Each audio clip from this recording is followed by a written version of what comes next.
Welcome students. आज हम एक बहुत ही इम्पोर्टेंट और सिंपल टॉपिक देखने जा रहे हैं, टैक्सेशन, जो बहुत ही प्रीलिम्स और मेंस दोनों के हिसाब से इम्पोर्टेंट टॉपिक है, जहां से आपको इस साल भी पूछेगा कि एक क्वेश्चन डेफिनेटली पूछेगा और मेंस में भी रहेगा। तो इसमें सबसे इम्पोर्टेंट, सबसे करंट में अभी हाल ही में 16th फाइनेंस कमीशन का रिपोर्ट आया है, जो इम्पोर्टेंट है, जो 2026 से 2031 के लिए इसके चेयरमैन थे डॉक्टर अरविंद पैनागारिया। इसमें कुछ इंपॉर्टेंट चेंज है, जैसे वर्टिकल डिवोल्यूशन जो पहले 15th में था वही अभी भी है 41%। हॉरिजॉन्टल डिवोल्यूशन फार्मूला में थोड़ा चेंज लाया गया है, जैसे इनकम डिस्टेंस और पॉपुलेशन। इनकम डिस्टेंस में 2.5% कम कर दिया गया, पहले 45% था, अब 42.5% है। पॉपुलेशन क्राइटेरिया को 2.5% बढ़ा दिया गया और हो गया 17.5%। और बाकी demographic performance, contribution to GDP, area and forest, इनको 10% सारा है, 10% सारा है। डेमोग्राफिक के साथ सबका वेटेज 10% है, 60% और 40% हो गया, टोटल 100%। इसमें जैसे कंट्रीब्यूशन टू जीडीपी है, ये एक नया क्राइटेरिया इस साल इस फाइनेंस कमीशन ने ऐड किया है। पहले हमारा था टैक्स एफर्ट 2.5% का, उसको वेटेज दिया गया था टैक्स एफर्ट का, उसके बदले अभी कंट्रीब्यूशन टू जीडीपी लिया गया और उसका वेटेज बढ़ा के 10% कर दिया गया। जैसे डेमोग्राफिक परफॉर्मेंस का पहले वेटेज था 15%, अब कम कर दिया गया, 10% कम कर दिया, एरिया का, फॉरेस्ट का, ठीक है। इसके अलावा ग्रांट्स इन एड है, ग्रांट्स इन एड्स का बाकी 9.47 लाख करोड़, जिसमें दो प्रकार का है, लोकल बॉडीज़ को ग्रांट्स एंड डिजास्टर मैनेजमेंट को grants. For disaster management local bodies grants लगभग 8 लाख करोड़ के आसपास है। और 15th फाइनेंस के मीन्स कुछ और ग्रांट्स थे, जैसे revenue deficit grant, sector specific grants, state specific grants, इनको डिसकंटिन्यू कर दिया गया। इनके अलावा कुछ और रिकमेंडेशन है 16th फाइनेंस कमीशन का, जो इंपॉर्टेंट है। फिजिकल डिफिसिट के टारगेट सेंटर के लिए 3.5%, स्टेट के लिए 3% रखे हैं। ऑफ बजट बोरोइंग के लिए सेंटर के लिए रिकमेंड किया है कि इनको बजट में इंक्लूड कर दिया जाए, और स्टेट के लिए भी कहा कि strictly discontinue for states. Rationalise subsidy, जैसे अनकंडीशनल कैश ट्रांसफ़र जो हो रहा है, इनको रेशनलाइज किया जाए, कम किया जाए।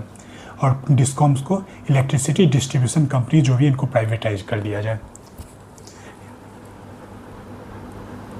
अब बेसिक टैक्स देखें तो अब most of the indirect tax GST में शामिल कर लिया गया है। तो एक्साइज टैक्स, जैसे एक होता है एक्साइज, एक होता है VAT, value added tax. Excise वो प्रोडक्शन पे लगाया जाता है, प्रोडक्शन प्रोसेस पे लगाया जाता है। वैल्यू एडिशन हो गया कि हर स्टेज पर टैक्स लगाया जाता है, अलग अलग से वैल्यू एडेड टैक्स। और present date most of the value added tax in excise central और स्टेट लेवल का जीएसटी में सब्ज्यूम कर लिया गया है। तो जीएसटी में प्राइमरी कौन कौन सा टैक्स है, ये है जीएसटी 101st अमेंडमेंट 2016 में इम्प्लीमेंट हुआ था 1 जुलाई 2017 से। सेंट्रल लेवल पे excise duties, countervailing duties, service tax, surcharges and cess जो related to supply of goods and services. Additional excise on goods of special importance and goods on textiles, additional excise on textiles and textile products. इन सबको GST में ले लिया गया।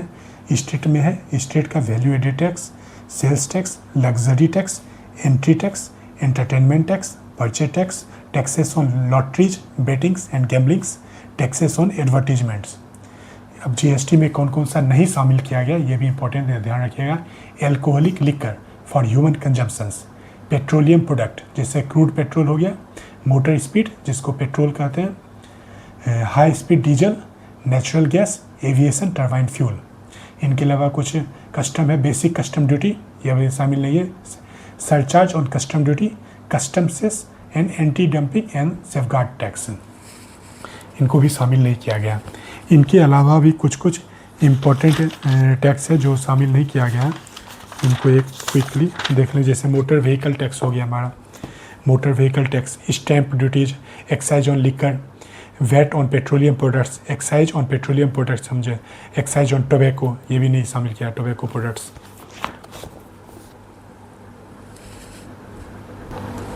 GST में certain exemption दिया जाता है कुछ लोगों को, कुछ कंपनीज को, बिजनेसेस को, जिसका थ्रेशोल्ड लिमिट है नॉर्मल स्टेट के लिए 20 lakh and special category state के लिए 10 लाख है। इससे इससे कम है तो जीएसटी पे नहीं करना पड़ेगा, इससे कम का बिजनेस चल रहा है तो।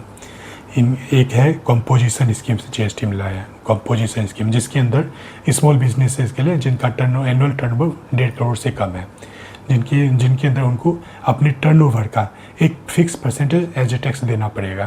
जैसे मैन्युफैक्चरिंग के लिए 1%, रेस्टोरेंट्स के लिए 5%, सर्विस प्रोवाइडर्स के लिए 6%।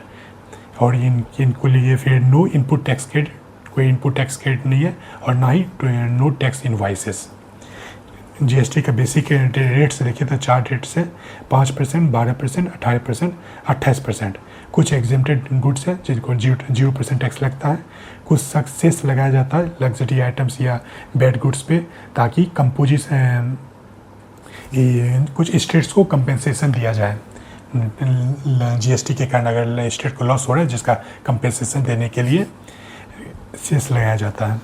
फिर गोल्ड एंड सिल्वर पर 3% टैक्स है, डायमंड प्रीशियस स्टोन्स पे 2.25% पर टैक्स है। इंडिया में GST one of the most common type of tax है। इनके अलावा कुछ हमें जैसे गवर्नमेंट का अगर हम टोटल रेवेन्यू देखें तो जीएसटी से हमारा 1/4 लगा आता है, कॉर्पोरेट टैक्स से हमारा 1/4 आता है, और इनकम टैक्स, इनका एग्जैक्ट फिगर आगे देखेंगे, लगभग 1/4 हमारा तीनों से आ रहा है। इनकम टैक्स, अब इनकम टैक्स हमारा बढ़ रहा है, जीएसटी भी बढ़ रहा है, और कॉर्पोरेट टैक्स हमारा कम हो रहा है। तो ये हम कुछ और टाइप ऑफ टैक्स हम देखते हैं जीएसटी के अलावा। एक है कमोडिटी ट्रांजैक्शन टैक्स। ये कमोडिटी हम जब सिक्योरिटी मार्केट पढ़ेंगे तब देखेंगे फ्यूचर कमोडिटी होता है, जैसे शेयर मार्केट में शेयर का ट्रांजैक्शन होता है, उससे कमोडिटी ट्रांजैक्शन होता है। उसी तरह उन कमोडिटी पर ट्रांजैक्शन हो रहा है, उनका जो ट्रेडिंग हो रहा है उन पर भी टैक्स लगाया जाता है, जिसको कहते हैं कमोडिटी ट्रांजैक्शन टैक्स। और ये नॉन एग्रीकल्चर कमोडिटी पे है, जैसे gold, natural gas, crude oil, इन पर 0.01% का टैक्स लगाया जाता है। इसके बाद सिक्योरिटी जो है, सिक्योरिटी का जो ट्रेडिंग होता है उन पर टैक्स लगाया जाता है, लगभग इक्विटी शेयर पे से 0.1% का सिक्योरिटी ट्रांजैक्शन टैक्स। इनके अलावा कैपिटल गेन टैक्स है। कैपिटल गेन, कोई भी हमारा कैपिटल है, कोई भी एसेट है, समय के साथ उसका अगर वैल्यू बढ़ रहा है, कोई भी जैसे लैंड है उसका वैल्यू समय के साथ बढ़ा है, कोई गोल्ड है उसका वैल्यू बढ़ रहा है समय के साथ, तो ये हो गया कैपिटल गेन, तो उस पर भी टैक्स लगाया जाता है। एक तो नॉर्मल गुड्स हो गया, नॉर्मल गुड्स में शॉर्ट टर्म माना जाता है 3 साल का। 3 साल के अंदर अगर उसको आप बेच दे रहे हैं तो उसको कहेंगे शॉर्ट टर्म, और उसके बाद बेचते हैं तब कहेंगे लॉन्ग टर्म। नॉर्मल गुड्स में जो शॉर्ट टर्म टैक्स रहेगा आपका, जो इनकम टैक्स लगेगा उस हिसाब से टैक्स लगेगा, और लॉन्ग टर्म में 20% टैक्स है लॉन्ग टर्म कैपिटल गेन में। इनके अलावा कुछ है shares, mutual funds, zero coupon bonds या गवर्नमेंट जी सिक्योरिटी हो गया। इनका शॉर्ट टर्म माना जाता है, 12 महीने में शॉर्ट टर्म हो गया, तब टैक्स लगता है 15%। और लॉन्ग टर्म में पहले था एग्जेम्प्टेड था ये सारे गुड्स, लॉन्ग टर्म टैक्स नहीं लगते थे, लेकिन अब गवर्नमेंट इन पर 1 लाख से ज़्यादा अगर कैपिटल गेन हो रहा है तो उन पर 10% का टैक्स लगेगा। गवर्नमेंट के सोर्स ऑफ रेवेन्यू में सबसे इम्पोर्टेंट एक आता है कॉर्पोरेट टैक्स, जो जनरली डोमेस्टिक कंपनीज में 30% है और फॉरेन कंपनीज में 35% है, जिसको भी रिड्यूस करके 22% कर दिया, 30% से 22%। लेकिन एक कंडीशन है, कंपनीज को जो भी डिडक्शन मिलता है उनको वो छोड़ना पड़ेगा। सारे डिडक्शंस कंपनीज को वेरियस डिडक्शन लेती है, उनको डिडक्शन को छोड़ना पड़ेगा, और ये हमको 22% करना पड़ेगा, 30% से 22%। और न्यू मैन्युफैक्चरिंग कंपनी पे 15% का टैक्सेशन लगाया गया। इनके अलावा एक मिनिमम अल्टरनेट टैक्स है कि वैसे कंपनी पर जो जनरली जीरो टैक्स कंपनी, कई income tax act, companies act के अंतर्गत बहुत सारे कंपनीज को एग्जेम्पशन दिया जाता है, और ये जिसको मतलब उनके प्रॉफिट से कम किया, जिसके कारण वो अपना प्रॉफिट बहुत ही लो दिखाते हैं, या कई बार जीरो प्रॉफिट दिखाते हैं या फिर लॉस में दिखाते हैं, तो इनको कहते हैं जीरो टैक्स कंपनी। ऐसा कंपनी जो हमारा अपना प्रॉफिट कुछ दिखाती ही नहीं है तो टैक्स हम नहीं लगा पाए। ऐसे कंपनियों के लिए बुक प्रॉफिट पे आपका एग्जेम्पशन को हम नहीं देखेंगे, आपको लाभ हुआ है हानि नहीं हुआ हम नहीं देखेंगे, जो बुक प्रॉफिट है उस पर 18.5% का टैक्स लगाया जाएगा, मैट लगाया जाएगा, मिनिमम अल्टरनेट टैक्स। कुछ हमारा इंपोर्ट से रिलेटेड टैक्स है, countervailing duties, anti dumping duty, safeguard duty.